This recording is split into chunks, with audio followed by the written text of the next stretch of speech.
सभी को राम राम। मैं BS परमार अपने चैनल ड्राइंग स्टडी में आप सभी का स्वागत करता हूं। इससे पहले हमने राजस्थानी शैलियों के बारे में पढ़ा था। विस्तार से भी सारी शैलियां हमने पढ़ ली है और उसके MCQ भी हमने क्लियर कर दिए हैं।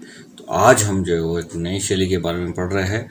और आधुनिक भारत की चित्रकला में 3 शैलियाँ मुख्य रूप से आती है। कंपनी शैली, काली घाट या बाजार शैली, या एक तीसरी आती है बंगाल शैली। तो कंपनी शैली, काली घाट या बाजार शैली या बंगाल शैली। तो इन 3 शैलियों में से आज हम जो है पहली शैली पढ़ेंगे, जिसका नाम है कंपनी शैली। कंपनी शैली कब से भारत में जो इसका उदय हुआ और कहाँ तक ये रही, कैसे कैसे इसका विकास हुआ, ये सारा जो आज हम इसमें पढ़ेंगे। तो जिन्होंने पिछली वीडियो नहीं देखी है वो चैनल को सब्सक्राइब कर लें, बेल की घंटी को दबा दें, ऑल पर क्लिक करें ताकि आने वाली नोटिफिकेशन को सबसे पहले मिले। तो देरी ना करते हुए शुरू करते हैं। आज का हमारा टॉपिक है कंपनी शैली। 19वीं सदी के उत्तरार्ध में कलाकारों के आश्रय स्थान क्षीण हो गए थे। कब हुए थे? 19वीं सदी के उत्तरार्ध में जो है कलाकार जो थे उनके आश्रय स्थान क्षीण मीन्स खत्म होने शुरू हो गए थे। क्यों हो गए थे? क्योंकि उस दौरान जो है कंपनी जो अंग्रेजों का जो है भारत में शासन होना शुरू हो गया था और भारतीय चित्रकारों की मुगल, राजपूत तथा पहाड़ी आदि प्रमुख शैलियाँ विलुप्त हो चुकी थी। क्योंकि भारत में जो शैलियाँ पहले चलती थी, जैसे मुगल शैली, राजपूत शैली, पहाड़ी शैली, ये सारी शैलियाँ जो है वो विलुप्त मीन्स समाप्त हो चुकी थी। तो कलाकार क्या करते, कहाँ जाते? तो भारत में अंग्रेजों का आधिपत्य स्थापित हो जाने के बाद उनकी संस्कृति में यहाँ के कला धरातल को धीरे धीरे अपने प्रभाव में ले लिया। तो यहाँ पे जो है ना वो अंग्रेजों का आधिपत्य होना शुरू हो गया था। तो कला जो है वो फिर अपने हिसाब से जो है कलाकारों से कला करवाना चाहते थे। तो हमारा जो अस्तित्व था, जो कला का था, भारतीय कला का था, वो धीरे धीरे जो है वो समाप्त होना शुरू हो गया था।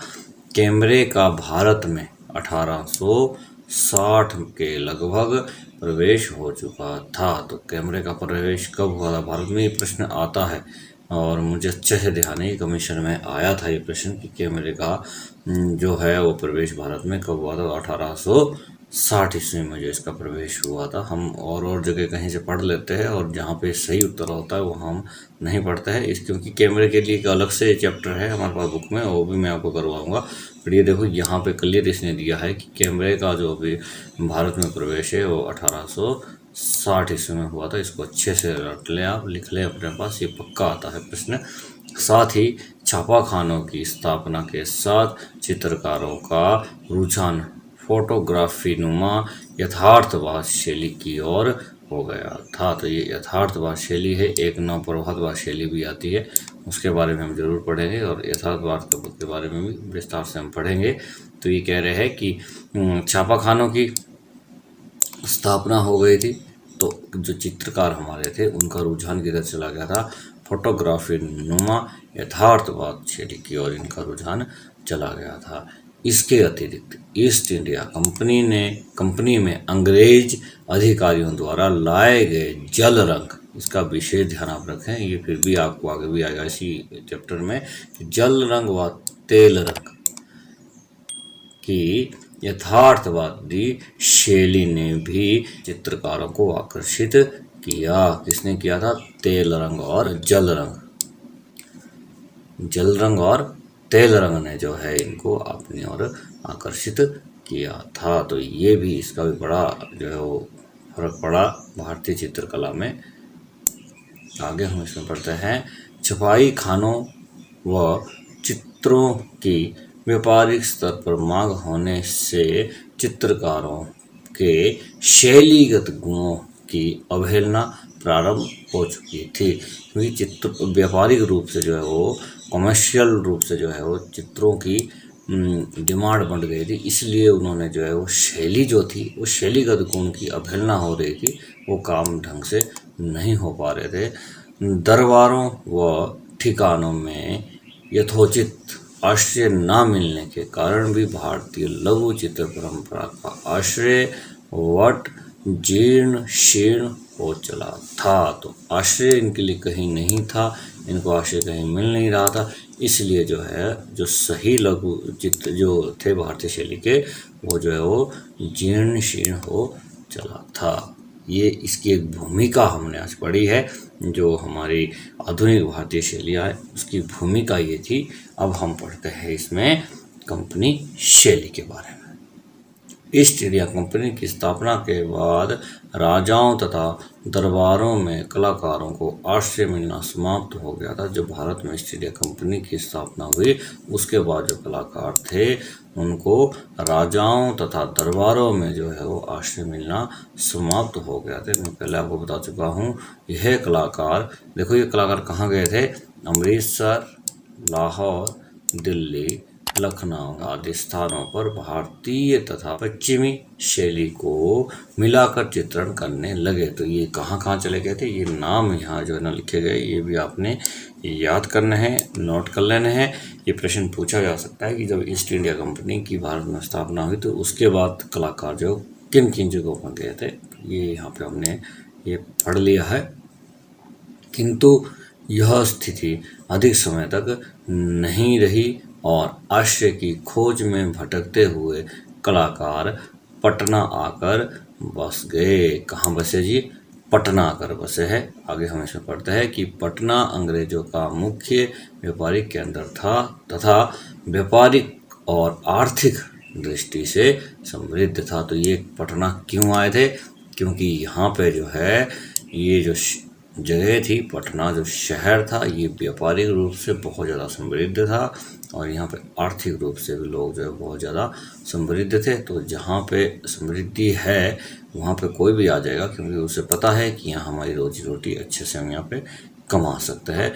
तो अंग्रेज भारतीय कलाकारों को विदेशी शैली में कार्य करने को बाध्य करते और फिर इन चित्रकारों को विलायत भेजते। तो देखो ये हम अंग्रेज जो थे ये क्या करते, भारतीय शैली जो समाप्त हुई है उसका यही कारण है कि अंग्रेजों ने इनको बाध्य किया था अपनी शैली में काम करने के लिए, विदेशी शैली में काम करने के लिए इनको बाध्य किया था। और फिर क्या करते, जब ये उसमें कार्य करना ठीक कर लेते तो इनको फिर विलायत भेज देते थे और वहाँ पे जो है इनसे चित्रकारियाँ करवाते थे। विदेशी शैली में बने इन चित्रों को प्रारंभ में पटना शैली कहा गया। तो क्या कहा गया? पटना शैली, क्योंकि सभी कलाकार पटना में थे और सभी जो है ना वो इसी शैली के लिए काम करते थे, अंग्रेजों के लिए काम करते थे, विदेशी शैलियों में काम करते थे। तो सबसे पहले जो है वो कंपनी शैली का नाम जो है वो पटना शैली रहा, क्योंकि प्रमुख केंद्र पटना था। किंतु बाद में कंपनी व अंग्रेजी सत्ता के सहयोग से पली यह शैली कंपनी शैली कहलाई। तो पटना शैली तो इसलिए कही गई थी ना क्योंकि पटना में कार्य हो रहा था, तो स्टार्टिंग में इसे पटना शैली कहा गया और बाद में जो है वो कंपनी और अंग्रेजी सत्ता के सहयोग से जो शैली बनी थी इसका नाम रखा गया कंपनी शैली। इसको बाद में कहलाई ये। धीरे धीरे यह शैली लाहौर, दिल्ली, मथुरा, आगरा, लखनऊ, बनारस, मुरादाबाद, पूना, सतारा, तंजौर आदि स्थानों पर फैल गई। तो धीरे धीरे जो है ये फिर पूरे भारत में जो ये शैली फैलनी शुरू हो गई थी। धीरे धीरे ये कार्य आगे शुरू हो गया था। तो ये जो है हमारी कंपनी शैली जो थी इस तरह इसमें कार्य होना शुरू हो गया था। सबसे पहले इसकी खोज जो है वो हुई है पटना शैली की 1943 ईस्वी में। किसने की थी?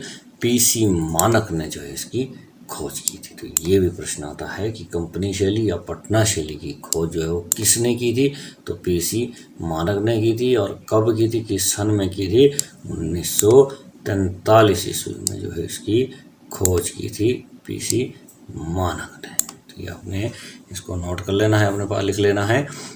कंपनी शैली में अधिकांश चित्र राजा, रईसों, जागीरदारों या अंग्रेजों के आदेश पर बनाए गए। तो इस शैली में जो चित्र थे वो स्वतंत्र रूप से नहीं बने थे। कैसे बने थे? या तो राजाओं के, या बहुत बड़े बड़े रईसों, जागीरदारों के, या फिर अंग्रेजों के आदेश पे जो इसमें चित्र बनाए। कंपनी शैली में सामाजिक तथा व्यक्ति चित्र अधिक बने। इसके अतिरिक्त इन चित्रकारों में सामान्य जन जीवन जैसे मछली बेचने वाली, टोकरी बुनने वाले, चक्की वाले, लोहार, दर्जी, सेविका, सब्जी विक्रेता, पतंग विक्रेता आदि को भी चित्रित किया। तो ये जो है कंपनी शैली के बारे में कहा गया है। सबसे पहले क्या कह रहा है कि अधिकांश चित्र, मैक्सिमम जो चित्र बने हैं वो राजा और रईसों के बने हैं। उसके बावजूद भी थोड़ी बहुत छाप जो है वो समाज की भी इसमें पड़ी है, जिसमें कि ये चित्र जितने भी मैंने आपको नीचे भी नाम बताया है, मछली बेचने वाली, टोकरी बुनने वाली, इस तरह के चित्र भी सामान्य जनजीवन के भी बने हैं, पर ये कम बने हैं। अधिकांश जो चित्र बने राजा रईसों के और अंग्रेजों के आदेश पे ही बने हैं। अब इसके प्रसिद्ध जो चित्रकार थे वो कौन कौन थे? लालचंद, गोपाल चंद, सेवक राम, शिवलाल, हुलासलाल, जयराम दास, झुमकलाल, फकीर चंद आदि थे। तो ये जो है वो इस शैली के मुख्य चित्रकार थे। तो ये आपने नाम नोट कर लेने हैं कि कंपनी शैली या पटना शैली के जो है कौन कौन से चित्रकार थे। तो ये इनके नाम है। इनमें से कोई एक नाम भी आ सकता है, 2-3 नाम इकट्ठे भी आ सकते हैं कि इनमें से जो बताइए कंपनी शैली के कौन से चित्रकार हैं। तो ये आप नाम इनको याद कर लें अच्छे से, ये कंपनी शैली के चित्रकार है। इन चित्रकारों ने कागज पर चित्रण के अतिरिक्त हाथी दांत पर भी चित्रण किया। तो किस पे किया? हाथी दांत पर भी चित्रकारी इन्होंने किया था। चित्रों में विशेष रूप से जल रंगों व तेल रंगों का प्रयोग होने लगा। ये मैंने पहले ही बताया था, जब भूमिका हम इसकी पढ़ रहे थे तो इसमें जो है ना ये आकर्षित हुए थे चित्रकार जल रंग और तेल रंग में कार्य करने के लिए। चित्रों में रेखाएं महीन तथा उनका प्रयोग बहुत कम हो गया था। तो क्या हुआ था? रेखाओं का प्रयोग जो है वो बहुत कम हो गया था। ये भी प्रश्न जो है वो पूछा जा सकता है। अधिकांश परिप्रेक्ष्य व छाया प्रकाश का प्रयोग होता था। तो छाया प्रकाश होता है लाइट एंड डार्क शेड, जिसको हम कह सकते हैं लाइट और डार्क।